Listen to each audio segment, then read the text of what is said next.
The Mediterranean sun beat down mercilessly on the volcanic slopes of Mount Vesuvius in 73 BCE. In the shadow of the sleeping giant, a group of desperate men huddled around their leader, a man whose name would echo through history as the symbol of rebellion against tyranny. Spartacus, a Thracian warrior turned gladiator, turned revolutionary, gazed across the Bay of Naples toward Rome, the city that had enslaved him and thousands like him. Just months earlier, he had been nothing more than entertainment, a piece of human property trained to kill and die for the amusement of Roman crowds. Now, he commanded an army of over 100,000 escaped slaves, striking terror into the heart of the most powerful empire the world had ever known. The impossible had happened, the slaves had risen. But Spartacus's story begins not in the blood-soaked arenas of Capua, but in the rugged mountains of Pris, in what is now Bulgaria. Born into a warrior culture that valued courage above all else, Spartacus learned to fight before he learned to read. The Thracians were a proud people, fiercely independent, who had resisted Roman expansion for generations. They fought with curved swords called sika, from which the word assassin would eventually derive. And they knew every mountain pass and hidden valley in their homeland. When Roman legions finally conquered Thrace, Spartacus faced a choice that would define his life: submit or resist. He chose resistance, fighting as a guerrilla leader against the Roman occupation. For months, he harried Roman supply lines, ambushed their patrols, and gave hope to his people. But the Romans were patient and methodical. They built walls, established fortified camps, and slowly squeezed the life out of the rebellion. The day of Spartacus's capture was a day of rain and blood. Betrayed by a fellow Thracian seeking Roman favor, he was surrounded while sleeping in what he thought was a safe cave. When he awoke to find Roman swords at his throat, he could have begged for mercy, could have surrendered with dignity. Instead, he fought like a cornered wolf, taking down 3 Roman soldiers before being overwhelmed. His captors, impressed by his courage, decided he was too valuable to execute. He would make an excellent gladiator. The journey to Rome in chains was a descent into hell. Spartacus, accustomed to the freedom of the mountains, now shuffled along dusty roads with iron shackles chafing his ankles. Around him, hundreds of other prisoners, Gauls, Germans, fellow Thracians, shared his fate. They were merchandise, human cargo destined for the slave markets of the empire. The gladiator school of Lentulus Batiatus in Capua was a prison disguised as a training facility. Surrounded by high walls and guarded by armed sentries, it housed about 200 gladiators in conditions that would make a modern prison seem luxurious. The men slept on stone benches, ate watery gruel, and trained with wooden swords under the constant threat of the whip. Spartacus excelled in this brutal environment. His natural athleticism, honed by years of mountain warfare, made him a formidable fighter. More importantly, his intelligence and charisma made him a natural leader. He learned Latin quickly, studied Roman military tactics, and began to understand the psychology of the crowds that would cheer for his death. The gladiatorial games were more than entertainment. They were a ritual affirmation of Roman power. When a gladiator died well, it demonstrated Roman virtues of courage and honor. When he died poorly, it showed the consequences of opposing Rome. The crowd's thumbs up or down held the power of life and death, a power that belonged ultimately to the emperor or the magistrate sponsoring the games. Spartacus fought in the arena for nearly 2 years, winning fight after fight, gaining fame and the grudging respect of his captors. He mastered multiple fighting styles. As a Thracian, he fought with sword and small shield. As a Myrmillo, he wore heavy armor and fought with gladius and large shield. As a Retiarius, he learned to use net and trident. Each victory brought him closer to the wooden sword that would symbolize his freedom, but also deeper into the system that dehumanized him. The breaking point came in the spring of 73 BC. Batiatus had promised several gladiators their freedom after their next victories, including Spartacus. But when the time came, he reneged on his promise, claiming they were too valuable to release. That night, as Spartacus lay on his stone bed listening to the snores and whispers of his fellow prisoners, he made a decision that would change history. He would not die for Roman amusement. He would live for freedom. The escape from the gladiator school was audacious in its simplicity. Spartacus and about 70 followers overpowered their guards during dinner, seizing kitchen knives and makeshift weapons. They fought their way through the compound, killing several guards and escaping into the Italian countryside. Most observers expected them to be recaptured within days. Escaped gladiators rarely survived long in the civilized Roman heartland. But Spartacus was no ordinary escaped slave. He led his band to Mount Vesuvius, where they established a camp in the crater of the dormant volcano. The location was defensible, with steep sides and only one narrow path to the summit. More importantly, it was symbolic, a sleeping giant of destruction, much like the rebellion itself. Word of the escape spread quickly through the slave quarters of Italy. Slaves worked the great estates that fed Rome, labored in the mines that produced its wealth, and served in the households of its elite. They came from every corner of the known world: Gauls, Germans, Syrians, Jews, Africans, united only by their bondage. Now they had a leader who offered them something they had never dared hope for: freedom. The first Roman force sent against Spartacus was led by Praetor Claudius Glaber, a political appointee with more ambition than military skill. He surrounded the base of Vesuvius with 3,000 legionaries, confident that he could starve the rebels into submission. What he didn't count on was Spartacus's tactical brilliance. Using vines growing on the mountainside, Spartacus and his men rappelled down the sheer cliff face on the opposite side of the mountain, circling behind the Roman camp. The attack came at dawn, when the Romans were least prepared. Spartacus's men burst into the camp like avenging spirits, slaughtering the guards and scattering the legionaries. Glaber himself barely escaped with his life, leaving behind weapons, armor, and most importantly, his dignity. The victory electrified the slave population of southern Italy. Thousands flocked to join Spartacus's army, bringing with them knowledge of local terrain, Roman military practices, and burning desire for revenge. The rebels began to organize themselves into a real army, with Spartacus as their general and two other gladiators, Crixus and Enomas, as his lieutenants. The growth of the slave army was unprecedented in Roman history. Within months, what had started as a desperate escape by 70 gladiators had become a full-scale rebellion involving over 70,000 people. They weren't just fighters. They were families, communities, entire tribes that had been enslaved and were now fighting for their freedom. Spartacus proved to be a military genius. He understood that his army's strength lay not in traditional Roman tactics, but in mobility, local knowledge, and the desperate courage of people with nothing to lose.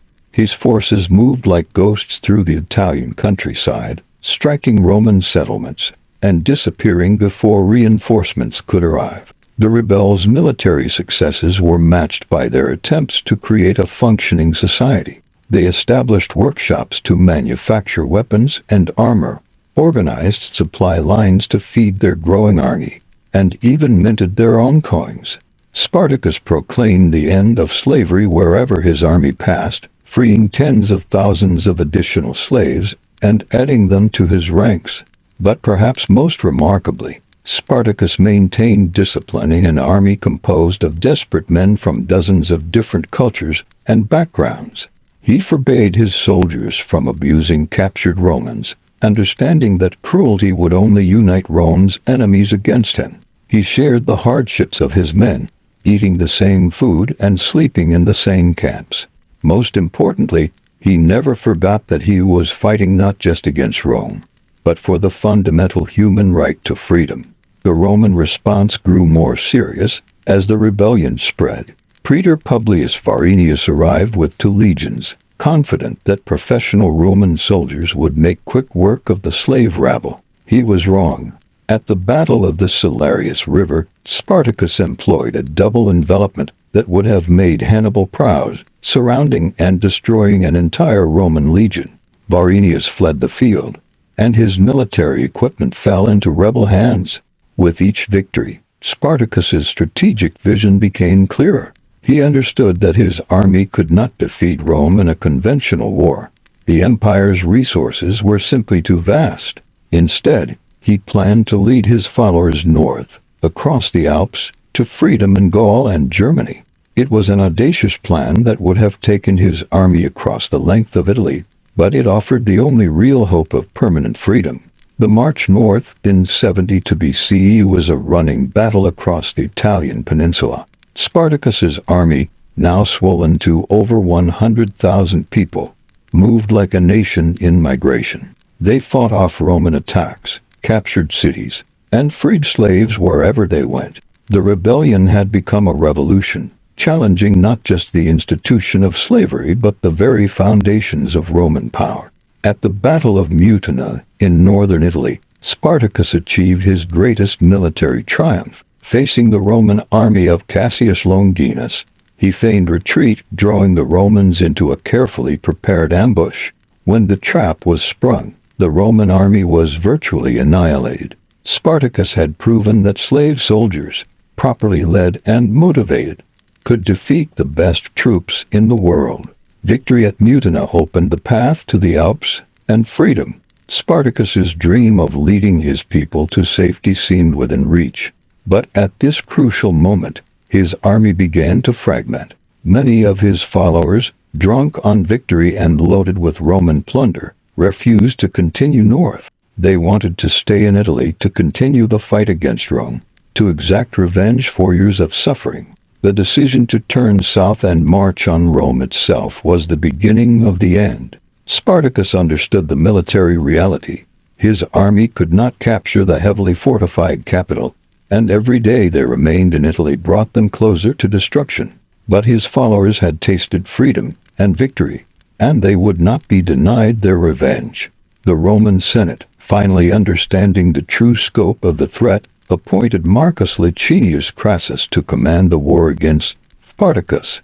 Crassus was Rome's richest man, a politician who understood that military victory would advance his career. More importantly, he was a competent general who brought 8 legions and unlimited resources to the fight.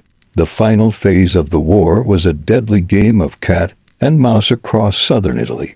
Crassus employed a strategy of containment, building walls and fortifications to trap Spartacus's army in the toe of Italy.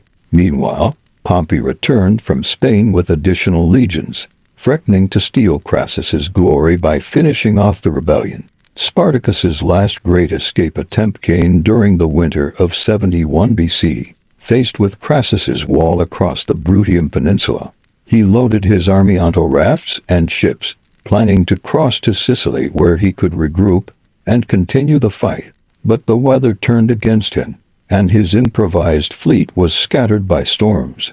Trapped and running out of options, Spartacus made his final desperate gamble. The Battle of the Salarius River in 71 BC was Spartacus's Thermopylae. Facing inevitable defeat, he chose to die fighting rather than be captured and crucified. Roman historians record that he killed his own horse before the battle, declaring that he would either win and capture better horses, or die and have no need for any horse.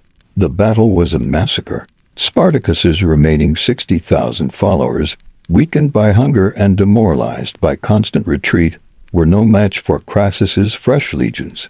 Spartacus himself fought with legendary courage, cutting his way through the Roman ranks toward Crassus himself. He never reached his target, falling instead beneath a storm of Roman javelins, his body so hacked and mutilated that it was never found. The aftermath of the rebellion was typically Roman in its brutality. 6,000 captured slaves were crucified along the Appian Way, their bodies left to rot as a warning to others who might dream of freedom. The sight of those crosses stretching for miles along Rome's most important road was a testament to both the scale of the rebellion and the price of defying the empire. Yet Spartacus's legacy transcended his defeat. He had shown that slaves could fight as effectively as citizens, that courage and leadership could triumph over superior numbers and equipment, and that the human desire for freedom could never be completely extinguished. His name became a symbol of resistance to tyranny, inspiring revolutionaries from Haiti to Russia to America. The man who had started as a Thracian warrior, become a Roman gladiator, and died as a rebel general had achieved something more precious than victory. He had proven that no human being need accept slavery as their natural condition. In death, Spartacus became what he had always been in life, a free man. The ocean stretched endlessly before them, a rolling carpet of blue-green that seemed to extend to the very edge of the world. It was October 10, 1492, and the three ships of Christopher Columbus's small fleet, the Niga, the Pinta, and the Santa Maria, had been sailing west for over a month without sight of land. The crew's initial excitement had long since given way to fear, then anger, and now something approaching mutiny. Christopher Columbus stood on the deck of the Santa Maria, his withered hands gripping the ship's rail as he scanned the horizon for any sign of the Indies he was certain lay just beyond the next wave. At 41, his red hair had begun to gray at the temples, and his blue eyes held the intensity of a man who had staked everything on a single, audacious gamble. Behind him, he could hear the murmur of his sailors, their voices carrying the weight of men who believed they were sailing toward their deaths. "Admiral," came a voice from behind him. Columbus turned to see Juan de la Cosa, the ship's owner and master, approaching with obvious reluctance. "The men are talking. They say we've gone too far, that we should turn back while we still can." Columbus had heard these whispers before, had felt the growing tension in every sunset that brought no sight of land. He knew his crew had signed on for a voyage to the Indies, not for a journey into the unknown void that medieval maps marked with the warning, "Here be dragons." But he also knew something they didn't. He possessed a vision of the world that would either make him the greatest explorer in history or the most spectacular failure. To understand the magnitude of Columbus's achievement, we must first understand the world he lived in. Medieval Europe was a continent hemmed in by hostile forces, the Ottoman Empire to the east, the vast Atlantic to the west, and the Sahara Desert to the south. The riches of Asia's silk, spices, precious stones, reached Europe through a complex network of Muslim middlemen who controlled the trade routes and charged enormous markups. Columbus was born in the Republic of Genoa around 1451, the son of a wool weaver named Domenico Colombo. Genoa was a maritime republic, its merchants and sailors ranging across the Mediterranean in search of profit and adventure.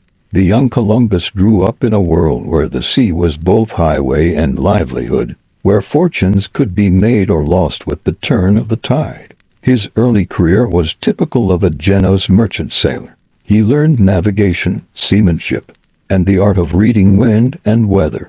He sailed to England, Ireland, and Iceland, gaining experience in the rough Atlantic waters that would later serve him well. He also sailed to the Gold Coast of Africa, where he saw firsthand the enormous profits that could be made from international trade. But it was during a voyage to the Greek island of Chios that Columbus first encountered the ideas that would shape his destiny. The island was home to a colony of Genoese merchants who traded with the East, and Columbus heard tales of the incredible wealth of Asia, of cities paved with gold, of palaces roofed with precious stones, of spices worth more than their weight in silver. The traditional route to Asia led through the Mediterranean to Constantinople, then overland through the Ottoman Empire to the Indian Ocean. But this route was expensive, dangerous, and controlled by Muslim powers who viewed Christian merchants with suspicion.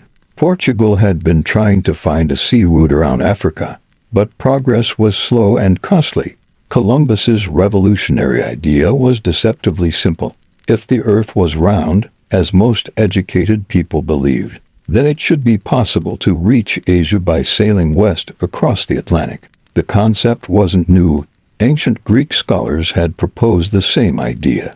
But Columbus believed he could make it practical, that the distance was manageable for ships of his era. His calculations were based on two crucial errors. First, he underestimated the circumference of the Earth by about 25%, relying on the miscalculations of the ancient geographer Ptolemy. Second, he overestimated the eastward extent of Asia, believing that China stretched much farther east than it actually did. These errors combined to make Columbus believe that Japan was only about 2,400 miles west of the Canary Islands, the distance that 15th-century ships could manage. The reality was that Asia was about 12,000 miles west of Europe, an impossible distance for medieval ships. If the Americas hadn't existed, Columbus and his crew would have died of starvation and thirst long before reaching their destination. But Columbus didn't know this, and his ignorance became the foundation of his courage. Finding financial backing for his scheme proved nearly impossible. Columbus approached the Portuguese crown first, but their experts correctly calculated that the distance to Asia was too great for a successful voyage. He then spent years at the Spanish court, trying to convince Queen Isabella and King Ferdinand to fund his expedition. The Spanish monarchs were initially skeptical. Their advisors, some of the most learned men in Europe, correctly pointed out the mathematical flaws in Columbus's proposal. But Columbus possessed something more powerful than mathematical precision. He had unshakable faith in his vision, and the ability to communicate that faith to others. The timing of Columbus's proposal couldn't have been better.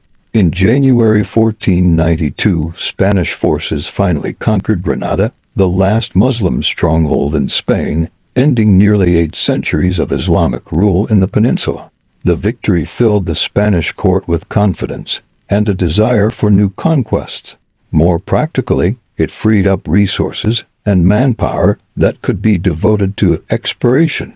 Queen Isabella's decision to fund Columbus's voyage was one of the most consequential gambles in human history.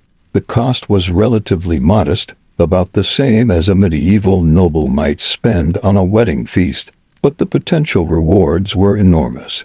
If Columbus succeeded in reaching Asia, Spain would control a direct route to the world's most valuable markets. The preparations for the voyage revealed Columbus's skills as both navigator and administrator. He assembled a crew of about 90 men, including experienced sailors, skilled craftsmen, and even a translator who spoke Hebrew and Arabic, languages Columbus expected to encounter in Asia.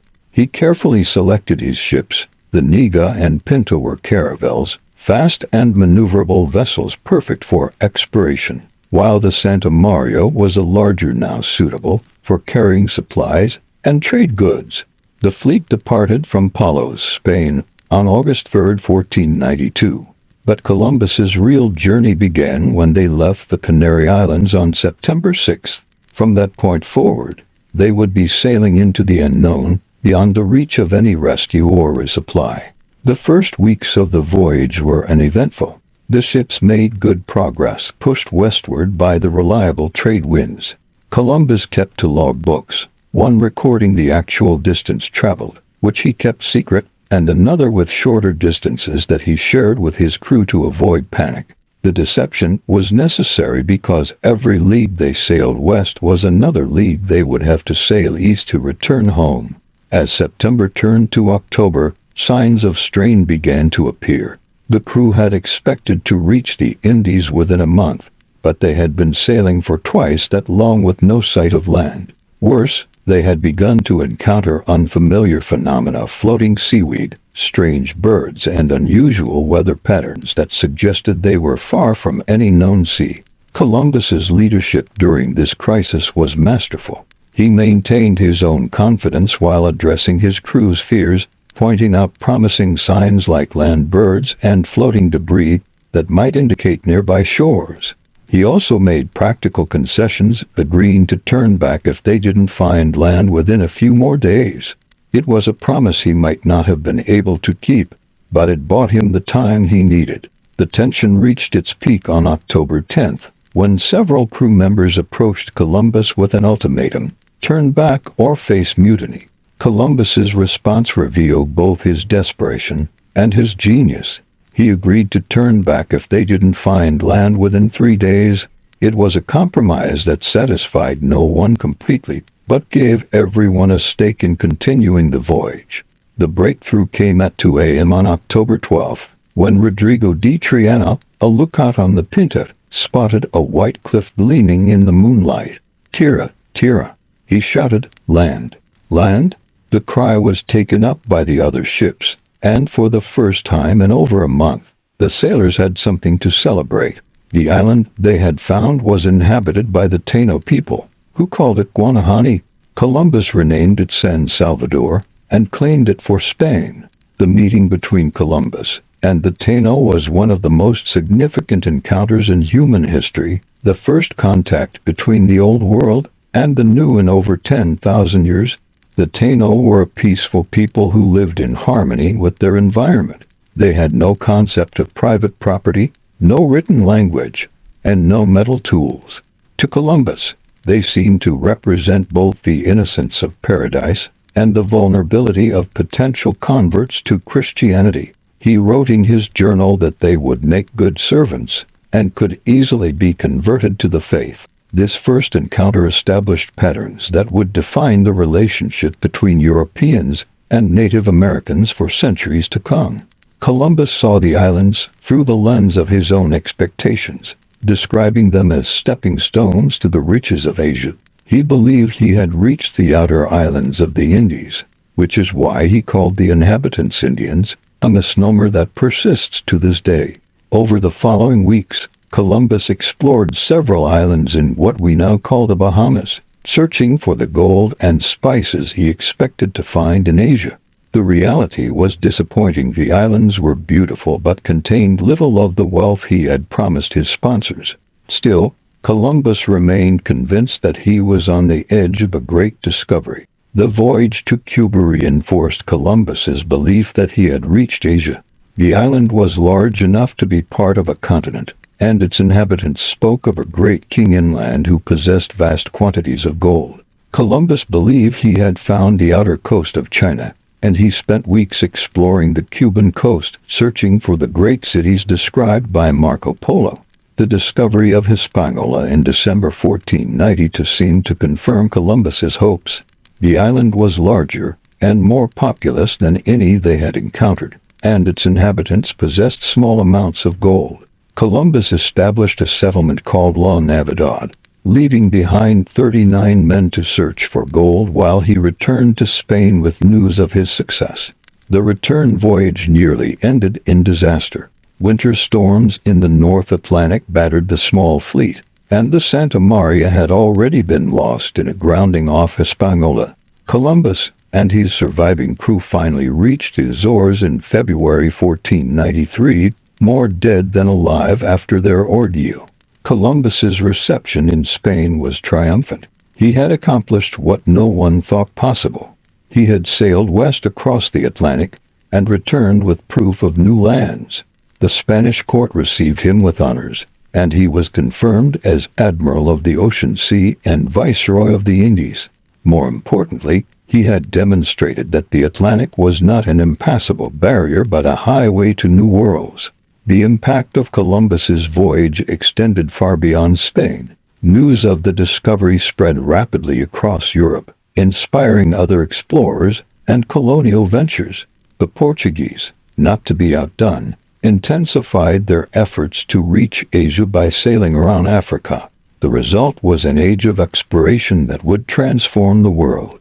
But Columbus's greatest voyage was also his most tragic. He remained convinced until his death that he had reached Asia, never fully understanding that he had discovered a new continent. His treatment of the indigenous peoples he encountered established patterns of exploitation and cultural destruction that would define European colonialism for centuries.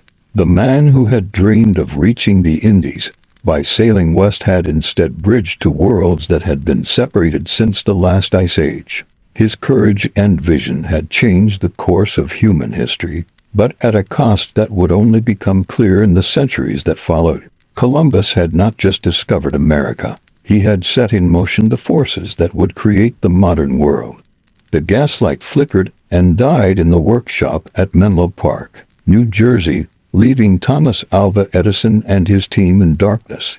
It was late in the evening of October 21st, 1879, and the 32-year-old inventor had been working for over a year on what many considered an impossible dream, creating a practical electric light that could replace gas lamps in homes and businesses across America. Edison stood up from his workbench, wiping his hands on his vest, and looked at the latest version of his incandescent bulb. It was a simple thing, a glass globe containing a thin filament of carbonized bamboo fiber, sealed in a vacuum, and connected to electrical wires.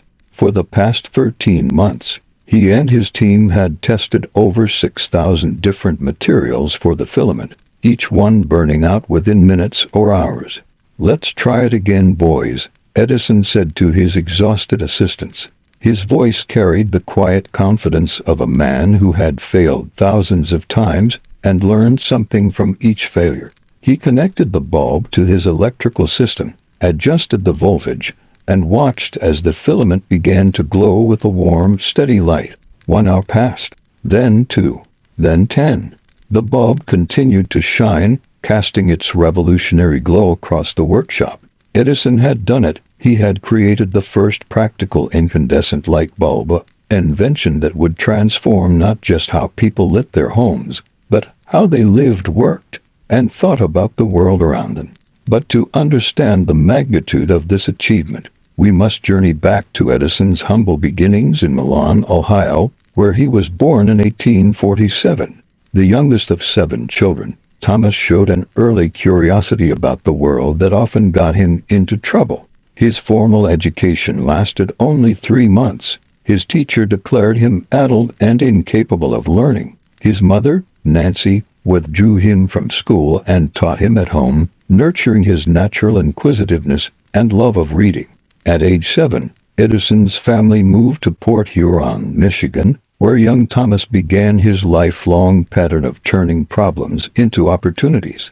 When he was 12, he started working as a candy and newspaper salesman on the Grand Trunk Railway, rising at 4 a.m. to catch the early train to Detroit. But Edison wasn't content to simply sell newspapers. He began publishing his own, the Grand Trunk Herald, using a printing press he set up in a train car. The defining moment of Edison's youth came when he saved a 3-year-old child from being struck by a runaway train.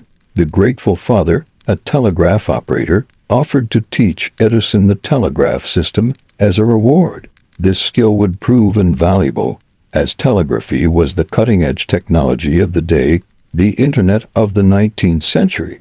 Edison's years as a traveling telegraph operator took him across the Midwest, from city to city, job to job.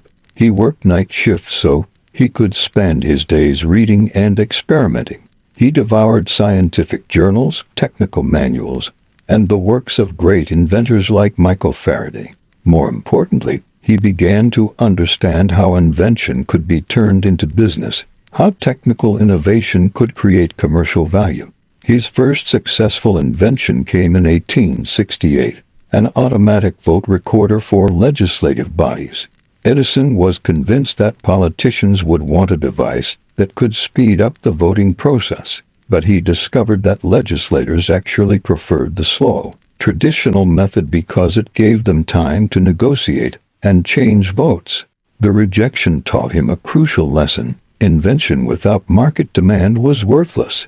This insight led to Edison's move to New York City in 1869, where he arrived with little more than $1 in his pocket and a head full of ideas. He slept in the battery room of a gold indicator company, a device that transmitted gold prices to brokers across the city. When the machine broke down, causing panic among the city's gold traders, Edison quickly diagnosed and fixed the problem. His reward was a job as superintendent of the company at $300 a month, more money than he had ever seen. Edison's success in New York was based on his ability to improve existing technologies rather than create entirely new ones. He perfected the stock ticker, developed better telegraph systems, and created the quadruplex telegraph, which could send 4 messages simultaneously over a single wire. Each improvement generated substantial profits, which Edison reinvested in larger and more ambitious projects. In 1876, Edison used his accumulated wealth to build something unprecedented, the world's first industrial research laboratory in Menlo Park, New Jersey. The facility, which he called his invention factory, was designed to produce a minor invention every 10 days and a major one every 6 months. It was a radical departure from the traditional model of the lone inventor working in isolation. The Menlo Park Laboratory was a community of skilled craftsmen, scientists, and technicians working together under Edison's leadership. The team included glassblowers, machinists, clockmakers, and mathematicians, all the skills needed to turn ideas into working prototypes. Edison's role was part inventor, part manager, part inspiration, driving his team to push the boundaries of what was possible. The laboratory's first major success was the phonograph, invented in 1877. Edison's idea was to create a device that could record and play back sound, something that had never been done before. The first phonograph used a cylinder covered in tinfoil, with a needle that made grooves as it moved across the surface. When Edison first recited "Mary Had a Little Lamb" into the device and played it back, even he was amazed by the result. The phonograph made Edison internationally famous. Newspapers called him the Wizard of Menlo Park, and he was invited to demonstrate the device at the White House for President Rutherford B. Hayes. But Edison understood that fame was fleeting. He needed to create something with lasting commercial value. That something would be electric light. The challenge of electric lighting was not just technical but economic. Gas lighting already existed and worked well for most purposes. Electric arc lights were available, but were too bright and harsh for indoor use. Edison's goal was to create an electric light that was as convenient and pleasant as gas, but cheaper and safer.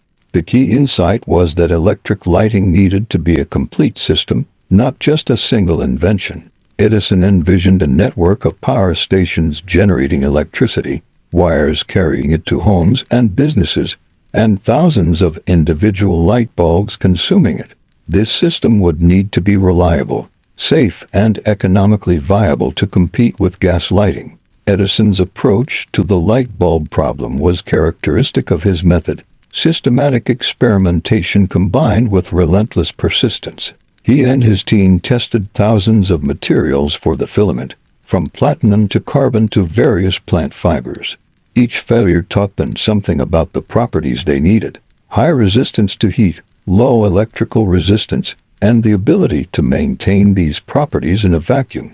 The breakthrough came when Edison realized that the filament needed to have high electrical resistance, contrary to what most electricians believe. A high-resistance filament would use less current, making the electrical system more efficient and economical. This insight led him to experiment with carbonized materials, which could be made to have exactly the electrical properties he needed. The successful test of the bamboo filament bulb in October 1879 was just the beginning. Edison spent the next 3 years perfecting every aspect of his electrical system. He designed dynamos to generate electricity, invented meters to measure consumption, created safety devices to prevent fires, and developed the parallel circuit system that allowed individual lights to be turned on and off independently. The first commercial application of Edison's system was on the steamship Columbia in 1880. The ship's owners were impressed by the bright, steady light that didn't flicker like gas lamps or produce heat and smoke. More importantly, the electric lights couldn't be extinguished by wind or rough seas, making them ideal for maritime use. Edison's greatest triumph came with the opening of the Pearl Street Station in New York City on September 4, 1882. This was the world's first commercial central power station, designed to provide electricity to homes and businesses in Lower Manhattan. The station contained 6 dynamos, each the size of a small locomotive, generating electricity for about 400 light bulbs in 85 buildings. The Pearl Street Station was more than a technological achievement. It was a demonstration of Edison's vision of the future. Instead of each building having its own generator, electricity would be produced centrally and distributed through a network of wires, much like water or gas. This system would be more efficient, safer, and cheaper than individual generators. The success of the Pearl Street Station launched what historians call the War of Currents, a bitter competition between Edison's direct current DC system and the alternating current AC system PR, promoted by George Westinghouse. Edison believed that DC was safer and more reliable, while Westinghouse argued that AC could be transmitted over longer distances more efficiently. The conflict became personal when Edison's former employee, Nikola Tesla, began working for Westinghouse. Tesla's alternating current motors and transformers gave the AC system significant advantages for long-distance power transmission. Edison fought back with public demonstrations of AC's dangers, even going so far as to promote the electric chair as a way to show how dangerous AC could be. Despite Edison's efforts, AC ultimately won the War of Currents because of its technical advantages. The decisive moment came when Westinghouse won the contract to light the 1893 World's Columbian Exposition in Chicago. The fair's dramatic nighttime illumination, powered by AC generators at Niagara Falls, demonstrated the superiority of the AC system for large-scale power distribution. Edison's defeat in the War of Currents was actually a victory for society. The AC system made possible the widespread electrification of America, bringing electric light and power to millions of homes and businesses. Edison's incandescent light bulb, improved and refined, remained the standard for home lighting for over a century. But Edison's genius extended far beyond the light bulb. His approach to invention, systematic research, team collaboration, and commercial focus created the template for modern industrial research. The laboratory at Menlo Park became the model for corporate research facilities around the world, from Bell Labs to Google's research divisions. Edison's later career was marked by a series of groundbreaking inventions that transformed American life. He improved the phonograph, turning it from a curiosity into a commercial entertainment medium that brought music into millions of homes. He developed the motion picture camera and projector, creating the foundation of the movie industry. He worked on electric vehicles, magnetic ore separation, and improved storage batteries. Perhaps most importantly, Edison understood that invention was not just about creating new devices, but about creating new industries. Each of his major inventions spawned entire sectors of the economy: recorded music, electric power, motion pictures.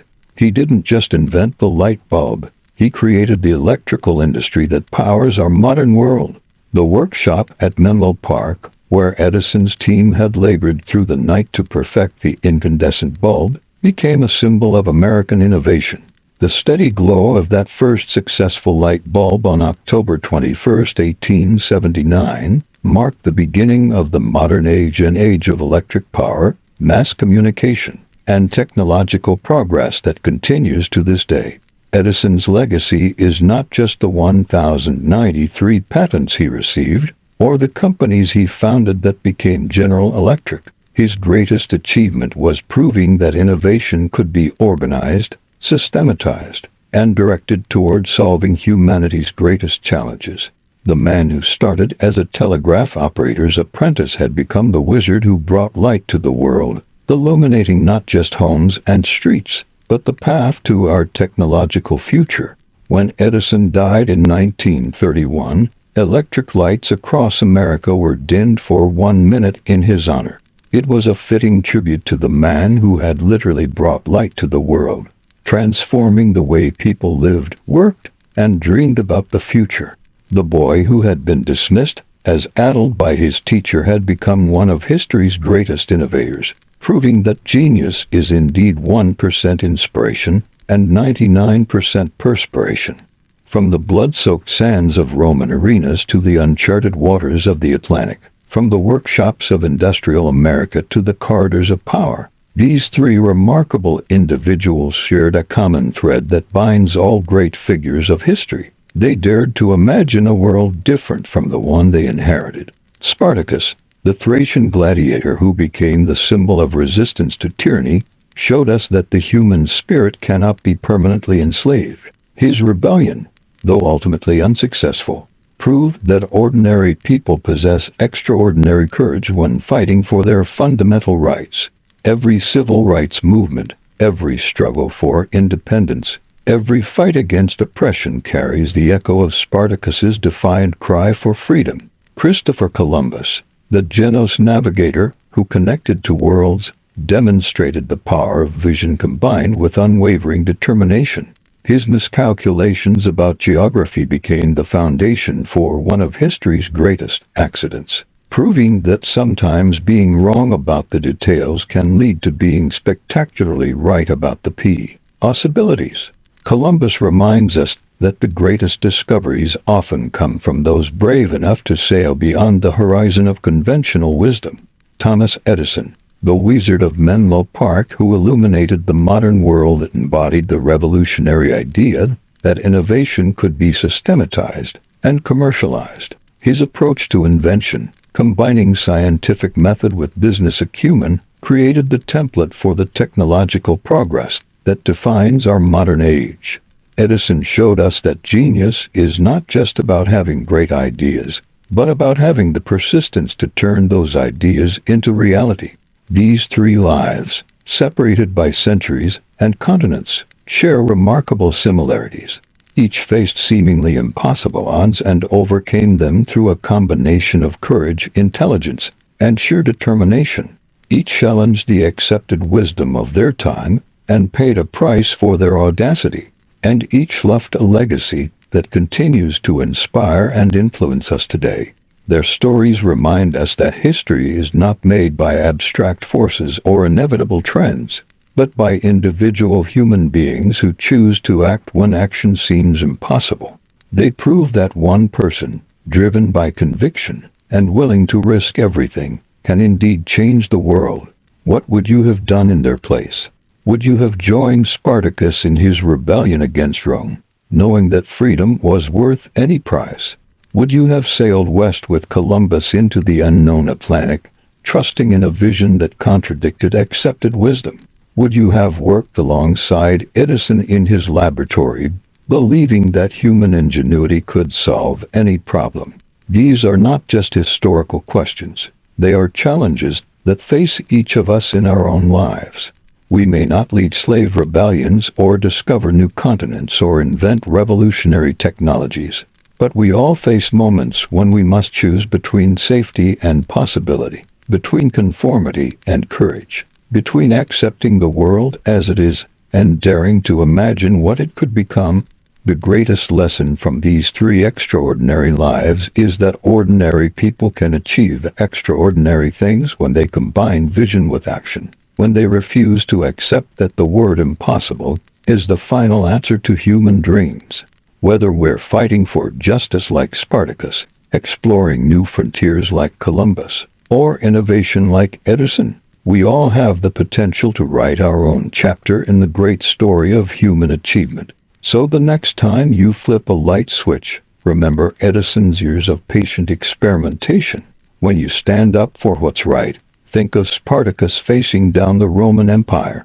And when you're told that your dreams are impossible, recall Columbus setting sail into the unknown, guided by nothing more than faith in his vision and the courage to pursue it. History is still being written, and your story could be the next one that inspires future generations to dream bigger, reach higher, and dare to change the world. The only question is, what will you do with the one life you've been given? Thank you for joining me on this journey through history. If you enjoyed these stories of courage, vision, and determination, please like this video and subscribe for more tales from the past that illuminate our present and inspire our future. And let me know in the comments, which of these three historical figures inspired you the most and why? Your thoughts and engagement help bring these stories to life for viewers around the world.